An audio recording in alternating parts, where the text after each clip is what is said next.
My cleaner called me upstairs, and from her voice alone, I knew something was wrong. Laura never raised her volume. She didn't do drama. She moved through the house the same way she always did, efficient, polite, invisible when you wanted quiet. So when she said my name, and it came out thin and cautious, like she'd stepped on something sharp, I stood up from my desk without even shutting my laptop. Halfway up the stairs, I could already feel the change in the air. The house was still running, the AC humming, the dog shifting on the rug downstairs, but something had detached. Like a picture frame had tilted, and you couldn't unsee it. Laura was in our bedroom, standing near the far side of the bed. Megan's side. She wasn't looking at me. She was looking at what she held. A clear storage container. The kind we kept in the garage for Christmas lights and kids' clothes. It didn't belong in a bedroom. Her face was pale. Not shocked, exactly. More like someone trying to stay professional while their instincts begged them to leave. She said only, "I didn't mean to find this, but you need to see it." I didn't ask questions. I stepped closer and took the container from her hands. It was heavier than it should have been. The plastic sides were fogged slightly, like it had been slid and dragged along carpet more than once. Inside were dozens of used wrappers, crumpled and packed tight, like someone had been shoving evidence into a box without thinking past the next minute. Under them, flat against the bottom, was a hotel key card. Not local, another state. The kind of card with a bland logo and a printed city name that might as well have been a date stamped into metal. I stood there with it in my hands, feeling the quiet press in around my ears. Laura took one step back, like she'd accidentally crossed a line she couldn't uncross. Nothing in the room looked different. The lamps, the laundry basket, the framed photo of the kids on the dresser. Normal life was still arranged exactly the way we'd left it. But the normal part was already over. My name is Ethan Cole. I lived in a suburb outside Austin where every street looked like the next one, where lawns stayed clipped even in August, and where the mail came at the same time every day like somebody had agreed life should stay predictable. We had a 2-story house with a bonus room I turned into an office when my job went fully remote. 2 kids, Noah was 9, Lily was 6. A dog that thought the world was made of squirrels and front window threats. A shared Google Calendar that ran our lives more accurately than memory ever could. The fridge was a grid of magnets and routines, school lunch lists, a pediatric dentist reminder, a coupon we never used, and the same photo strip from a wedding we'd attended years ago where Megan leaned into me like I was still the center of her balance. We had folders, actual paper folders, labeled taxes, mortgage, kids, and car. We had a Sunday grocery run that turned into a week of dinners whether we wanted them or not. We had autopilot down to an art. Megan worked in consulting. That was always the word. Consulting. It covered everything and explained nothing. She had presentations, off-site sessions, quarterly reviews, and client dinners that sounded important enough to end conversations. The trips were regular enough to feel normal. A roller bag in the hallway, a blazer hanging on the closet door, a quick kiss on my cheek while she checked her phone for an Uber. She was good at that part, leaving like it wasn't a leave. I told people we were doing fine. I told myself the same thing because it was easier than looking at the small changes up close. The late returns. The way she started coming in quiet, dropping her shoes by the door like she didn't want to wake the house, like she wasn't sure she belonged to it. A new perfume, something sharper than her usual. Not bad, just unfamiliar, like walking into the wrong hotel lobby by mistake. Her screen always angled away now. Her phone face down on the counter, silent, like a rule had been added without discussion. And I blamed stress because stress is a story that makes every warning sign feel temporary. The kids were busy. Work was busy. Life was noisy. If Megan seemed distant, I figured it was the same distance I felt sometimes. Like you're standing in your own kitchen, but your mind is on the next deadline, the next drop-off, the next thing you forgot to order. There were moments that almost registered. She'd step outside for calls and come back with her face neutral, too controlled. She started buying nicer travel toiletries, the kind you keep in a separate pouch so nothing leaks. She folded her clothes tighter. She wore jewelry to the airport. Small upgrades, like she was dressing for an audience that wasn't me. I didn't ask enough questions. Not because I was scared of answers, but because our life was built on momentum, and questions slow momentum down. I kept the machine running. Breakfast, Zoom meetings, soccer practice, dinner, Dishes, bedtime stories, lights out. The marriage was another part of the schedule, something assumed to be there because it always had been. Then Laura called me upstairs, and the machine stopped. Not loudly, not with sirens, just a quiet click, like a breaker flipping in the wall. And standing there with that clear storage container in my hands, I realized how much of my confidence had been based on repetition. The belief that because our days looked like a family, we still were one in every way that mattered. The box didn't just change what I knew. It changed what I could still pretend. I didn't call her. That was the first real decision, even if I didn't name it that way at the time. My phone was in my hand, screen lit, her name already there from muscle memory. One tap would have turned everything into noise. Explanations, denial, anger, emotion flooding the room before facts ever had a chance to line up. I set the phone down and left it there. Instead, I opened my laptop. The accounts were familiar. Joint checking, savings, the credit card we used for groceries and gas, the other one for travel points. I hadn't avoided them before. I just hadn't studied them. There's a difference.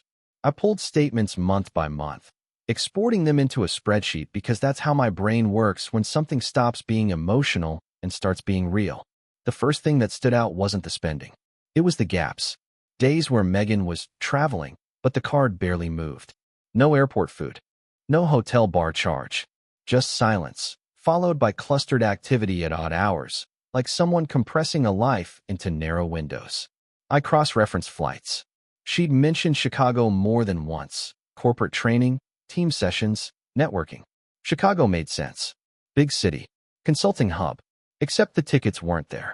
Not once. The airline showed Tulsa. Every time. Same route. Same arrival window.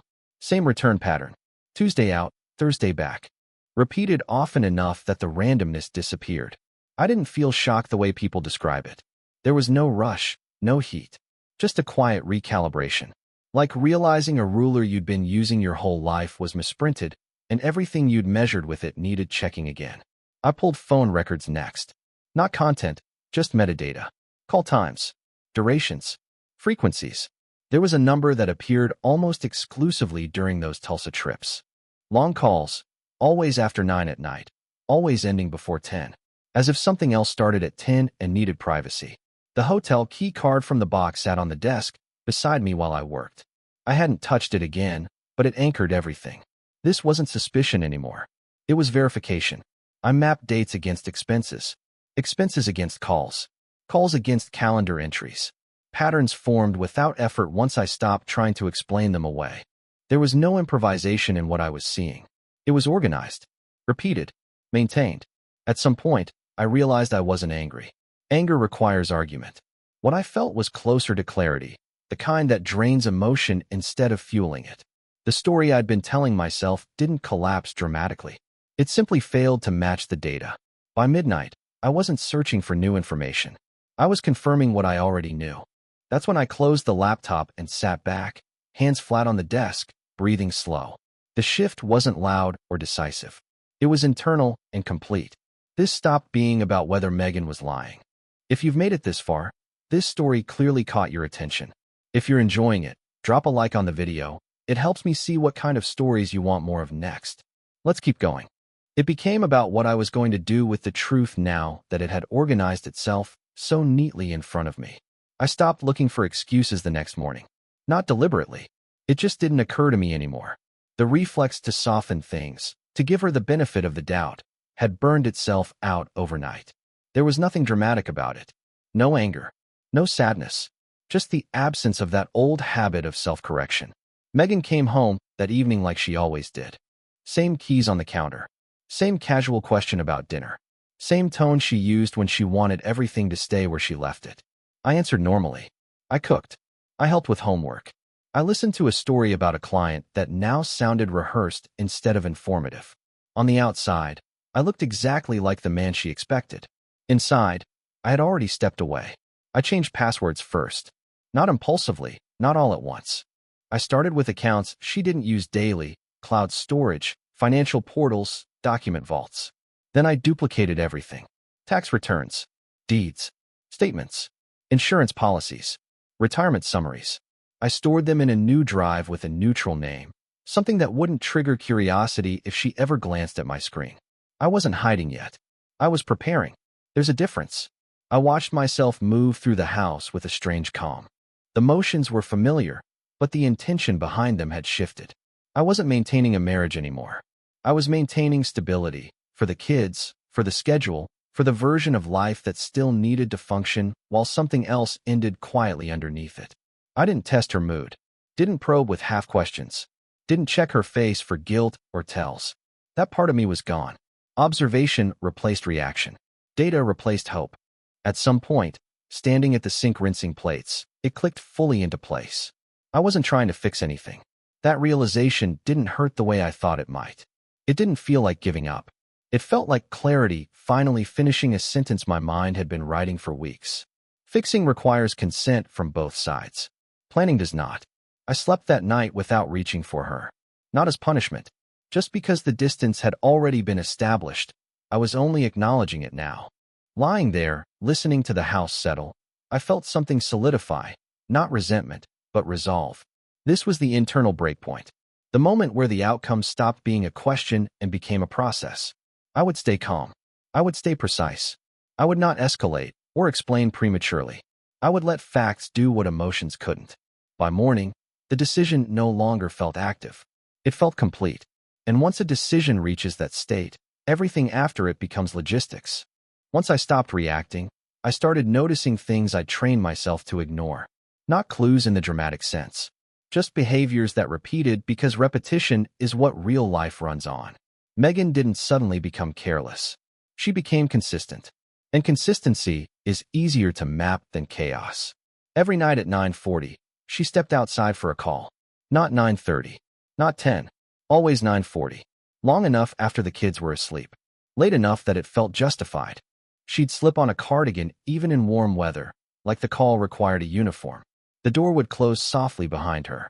I timed it once without meaning to. 18 minutes. Almost exactly. Then she'd come back in, neutral expression, phone face down, ready to resume being present. I didn't ask who it was. I didn't need to anymore. Her ride shares changed too. I pulled the history one afternoon while the house was empty. The drop-off pin wasn't at her office entrance. It stopped a block away every time. Same corner. Same timing. Close enough to walk. Far enough to avoid cameras and familiar faces. Someone had thought that through. I watched her pack for another off-site. Different now that I wasn't participating. She packed lighter. Fewer professional outfits. More casual dresses that never made appearances at work events. She checked one specific pocket of her bag twice. Every trip, like she was afraid of forgetting something essential that didn't belong on a packing list. Then there was the folder. It appeared in our shared cloud drive without announcement. Pilot project. Neutral. Boring. Exactly the kind of name meant to blend in. I almost skipped it. Almost. But autopilot was gone, and curiosity had replaced it. Inside weren't client decks or corporate templates. There were budgets, market analyses, pitch notes, revenue projections, a startup plan built from the ground up. The writing voice wasn't just Megan's. It shifted between sections. Another mind in the room. Names appeared in comments. One in particular, repeated with familiarity. Ryan Blake. The same colleague she'd mentioned casually before. The one who always seemed to be at the same conferences, the same training sessions, the same cities. This wasn't an affair tucked into the margins of her life. It was integrated. They weren't just sharing time. They were sharing plans, risk, future tense language. When we launch. Once we secure funding. After we go public with this. The words weren't reckless. They were careful, deliberate. Like two people who believed secrecy was temporary, but success was inevitable. I sat back from the screen and let that settle. What I was watching wasn't impulsive behavior. It was alignment. Personal and professional lines blurred so smoothly they stopped looking like lines at all. The deception wasn't emotional chaos. It was operational. And for the first time, the situation moved beyond marriage. This wasn't just about what she was doing. It was about what she was building and what she was willing to use to build it. The moment I saw the credit line, the frame shifted again. It wasn't buried deep. It was referenced casually in one of the budget sheets, a footnote explaining early liquidity. Secured LOC, residential asset. No address listed. No name needed. I knew which house they meant because there was only one that fit. Hours. I pulled the document history. The edit timestamps lined up with Megan's Tulsa trips. Late nights. Careful revisions. Whoever Ryan Blake was, he wasn't just a side story. He was a partner. Equal footing. Equal access. I stopped thinking like a husband entirely after that. Emotion became irrelevant. This was exposure. This was risk that extended beyond feelings and into structure, into the kid's stability, into my own liability. Betrayal was one thing. Leveraging shared assets without consent was another. I checked the county registry the next morning. The startup existed. Filed cleanly. LLC. 2 members. Megan Cole and Ryan Blake. Equal ownership. The formation date predated the box under the bed by months. This wasn't new. It had been incubating quietly while I packed lunches and helped with math homework. I sat at my desk and stared at the screen until the information stopped feeling surreal and started feeling actionable. I didn't confront her. I didn't warn her. I didn't ask questions that would tip her off. I booked a lawyer. Not a family friend. Not someone emotional. Someone methodical. I sent documents in advance. When we spoke, I didn't editorialize. I didn't describe how I felt. I described timelines, amounts, signatures, access points. He listened without interruption. Then I booked a forensic accountant. That call took longer. I explained slowly. Shared accounts. Shared property. Undisclosed liabilities. Third-party business activity. Potential misrepresentation. He asked for everything. I gave it to him. The process moved fast after that, even though I didn't. Holds were placed. Access narrowed. Credit lines were flagged for review. Nothing dramatic. No alerts yet. Just pressure introduced into systems that prefer transparency. At home, I remained unchanged. I made dinner. I attended a school meeting. I nodded when Megan talked about a big push at work. I watched her believe she was still ahead of the story. What struck me most was how calm I felt. Not numb. Not angry. Calm in the way you feel when a situation stops being personal and becomes procedural. The moment responsibility outweighs attachment, emotion becomes a distraction you consciously set aside. This wasn't revenge. That requires ego. This was containment. By the end of that week, I understood something important. The affair wasn't the center of the damage. The assumption was. She assumed I was passive, that I wouldn't look closely, that my role was maintenance, not oversight. She assumed stability meant silence. And assumptions, once documented, tend to collapse under their own weight. I didn't push the process forward. I let the structure do that for me. She called first. I was in the kitchen rinsing a mug when my phone buzzed on the counter. Her name lit the screen, ordinary as ever. I let it ring twice longer than necessary, not as a tactic, just because I was finishing what I was doing. When I answered, my voice sounded the same to me. That mattered. Ethan, she said. No greeting. Just my name, tight. What is going on? The bank had moved faster than she expected. Credit reviews tend to do that once risk surfaces. I could hear it in her breathing, the controlled urgency of someone whose assumptions had just been challenged. Paperwork is filed, I said. There was a pause. Not silence. She was there, processing, but the rhythm of the conversation had already shifted. I wasn't following her lead anymore. Filed, she repeated. What paperwork? I leaned against the counter and looked out the window at the backyard. The dog was lying in the shade, unaware of anything beyond the heat. The kind that needed to be, I said. Her voice sharpened. You froze accounts. I just got off the phone with the bank. They wouldn't tell me anything. Ethan, you can't do that without talking to me. We are talking now. That landed harder than I expected. She exhaled slowly, recalibrating. This wasn't the conversation she'd prepared for. We could have discussed this, she said. Whatever you think you found, there's context. There's explanation. You didn't have to escalate it like this. I didn't respond right away. Not because I was searching for words, but because I didn't need to fill the space. Silence does a lot of work if you let it. I'm listening, I said finally. She started talking. Not all at once. Carefully. About pressure. Opportunity. About something that started professionally and got complicated. She used words like overlap and miscommunication. She talked about timing like it was the problem, not the choices inside it. I didn't correct her. I didn't validate her either. I let her speak until she reached the end of what she'd rehearsed. This didn't have to blow up our lives, she said at last. I considered that. Not emotionally.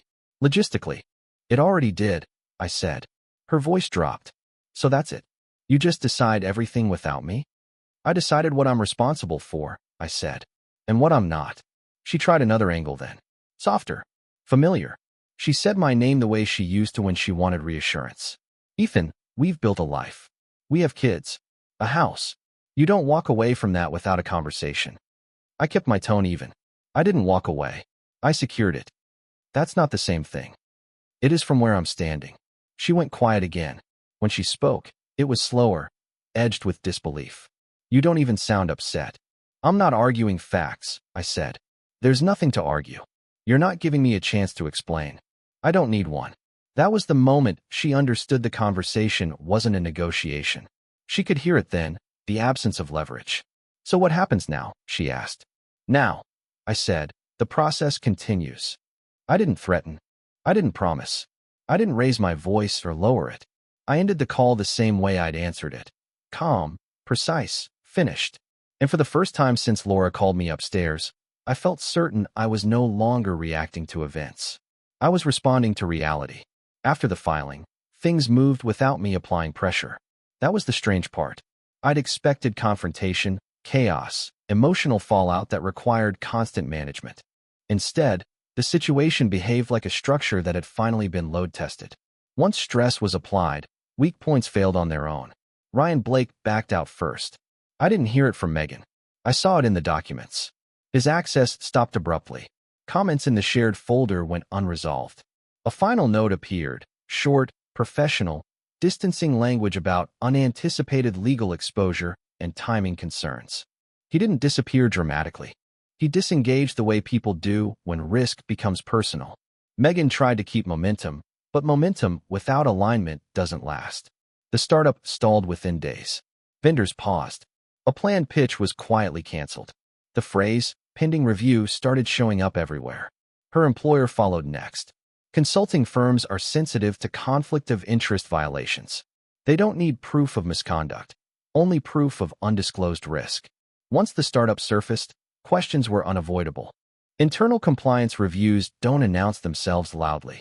They just begin asking for documentation, timelines, approvals that were never requested because they were never meant to be known.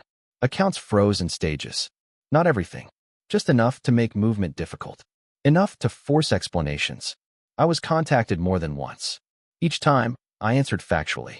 I didn't speculate. I didn't accuse. I forwarded what I had when asked and stayed silent when I wasn't. Megan oscillated between anger and disbelief.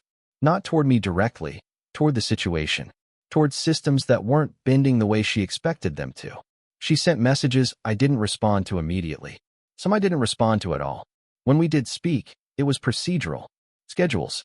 Access. The kids' routines. Who picked up Lily on Thursdays? Who handled Noah's soccer fees? The language of shared life stripped of intimacy, reduced to logistics. I never argued for outcomes. I didn't have to. The structure carried them forward. The startup dissolved quietly. No announcement. No launch. Just an inactive registry entry and a stack of abandoned projections that never became anything more.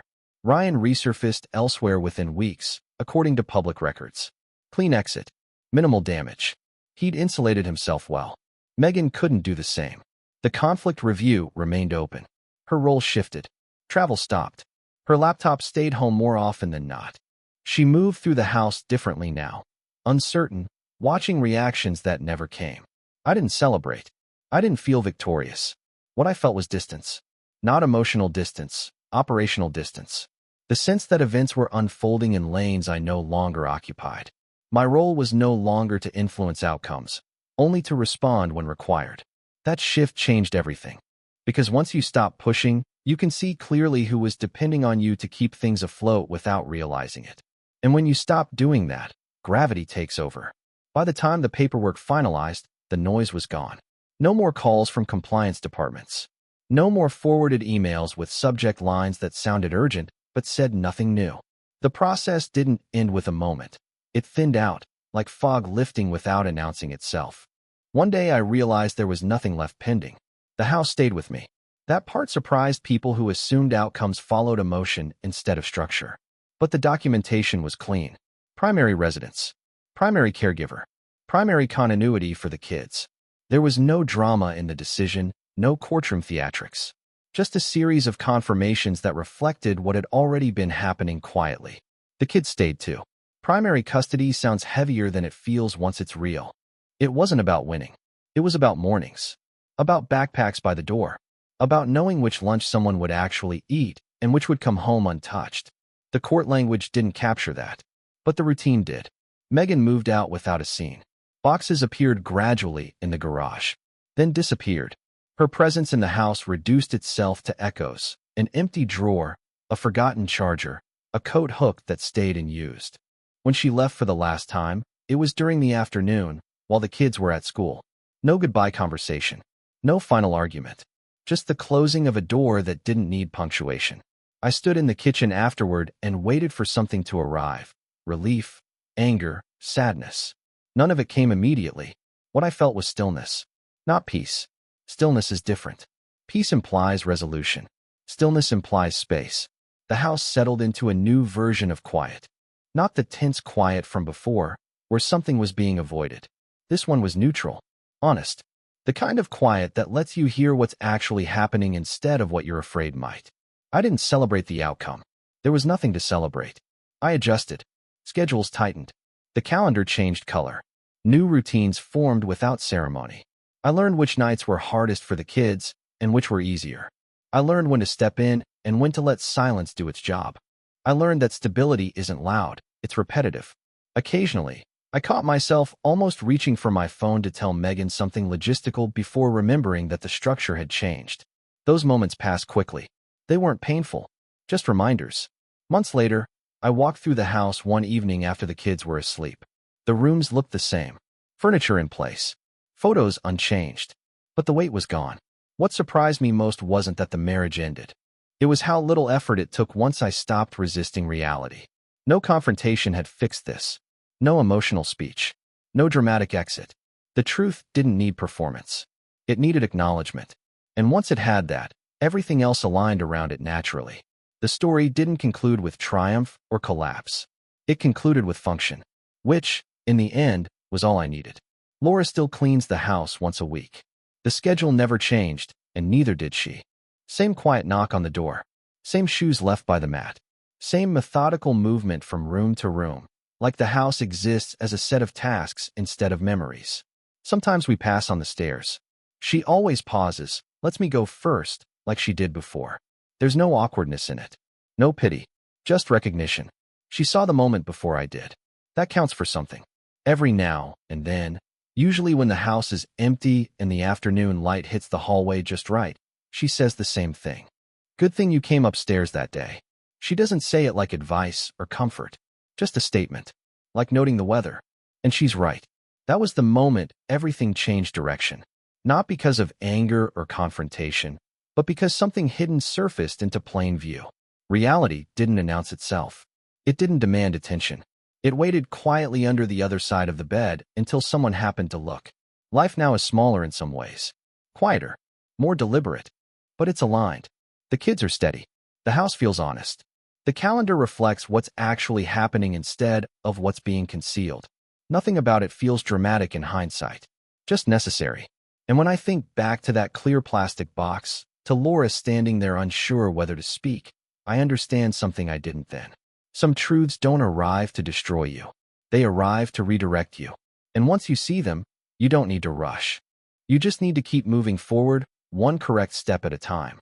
That's the end of this story. If you made it all the way here, consider subscribing to stay with us. I've placed a couple of recommended videos on screen for you. Pick one and keep watching. I'll see you in the next story.